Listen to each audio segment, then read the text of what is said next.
Guest starring today, apparently. Can't be down here without this little assistant, always keeping me on my toes. And on that note, welcome back into the basement garden, everybody.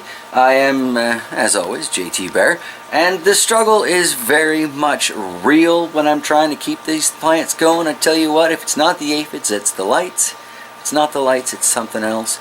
But I am, I'm doing surprisingly well. Well, I'm surprised at how well it's going anyway. Let's take a look at the plants and I'll show you, well, what I'm struggling with today. Down here under that big funky LED, things seem to be doing surprisingly well. I've got a lot of new growth here on the MA Wartrix. Very pleased with that. The sage is, of course, trucking along just fine. The Devil's Heart's got a lot of new growth in here. I mean, I'm still struggling with the aphids, but that rosemary spray did seem to really slow them down.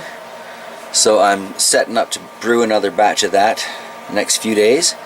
Got the Carolina Reaper here. I thought for sure this sucker was dead, but look at all of that growth. That is wonderful. I don't know if that's from switching it to the just the growth spectrum instead of having the bloom on, or it's just finally ready to go, but I'm leaning towards it's the change in the light spectrum.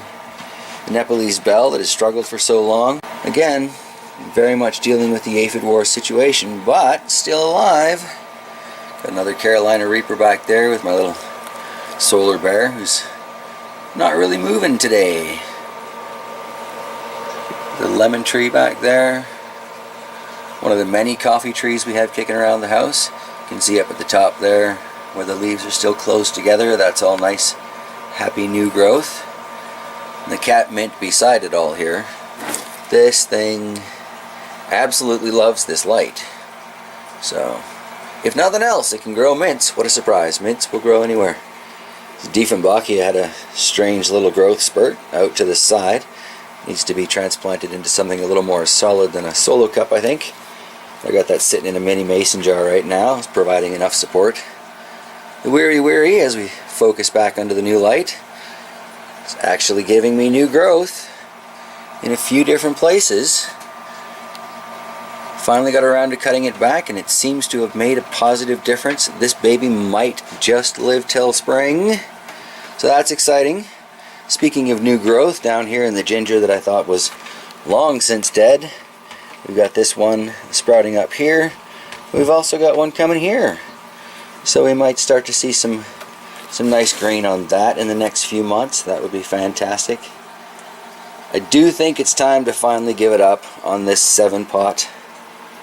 But I got more seeds, so I can try again. Life carries on. Before we leave the table here is a quick look at the rosemary now that I've cut it all back. Not a lot left there, but it'll grow. Much like the sage and the mint, it seems to do really well under this light, so yeah. Alright, off to the other side of the dungeon here. So down here on the other half of the little basement, I've been fiddling around all morning with the lights.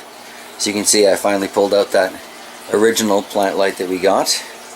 It was too small for the table, but I thought maybe I could make use of it here because I want to take this fluorescent light out of the equation for a few different reasons. First of all, it kind of makes it really awkward to get at the hydroponic garden there because I got to like duck under it and dodge around all these plants, and that's just a pain in the tuckish. Don't need that. And secondly, and ultimately probably the most important reason, I want to use this for my seed starting tray. Because over here, buried under a couple of boxes, but otherwise not really being used, I have this wonderful spare table, right? So, seems to me between that and this fluorescent light, I've got a good seed starting setup. I've seen great results with the fluorescence. I don't care for the technology, but it seems to work, so that's ultimately the bit that matters here. Here's the problem, though. When I unplug this fluorescent light here, and we change the spectrum as the camera tries to deal with that, I'm not totally thrilled with how the light plays out on the peppers that I've still got in this little garden area. Got a lot around the edges here that's just, I mean, is it getting enough light? I don't think so. Is it better than the fluorescent? I don't know. Am I willing to sacrifice well-established plants for seed starts? Well, I guess obviously, or else I wouldn't be putting myself through this, would I? Curious to see what happens. Am I going to get a new set of leaves out of these plants as they switch to the LED instead of the fluorescent? Again, I've got just the growth light on.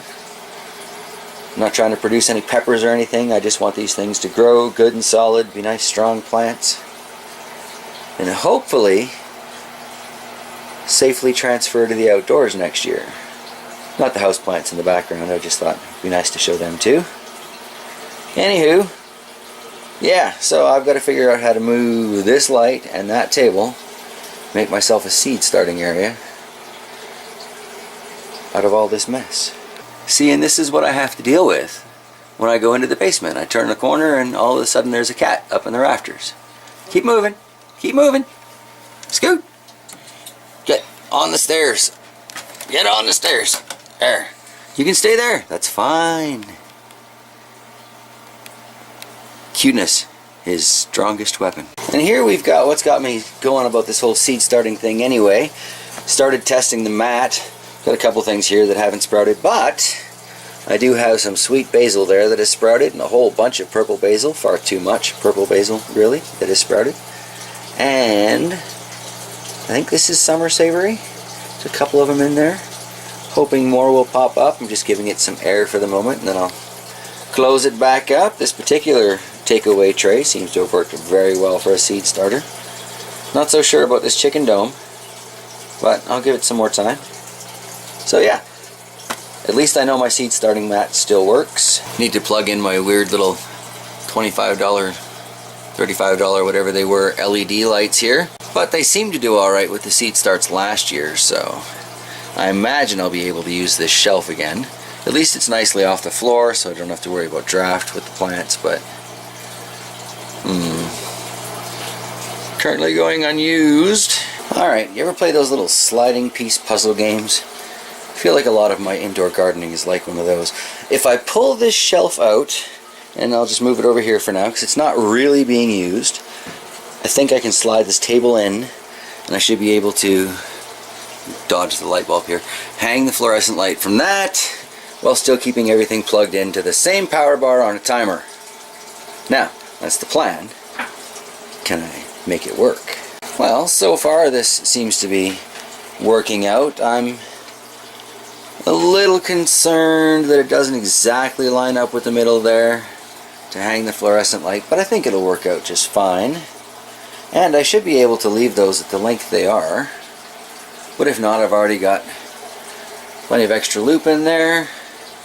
Now I guess it's just a matter of switching this over. Alright, well, you know what? I'm honestly almost suspicious of how well this worked out for me. Normally my plans give me a lot more grief than that.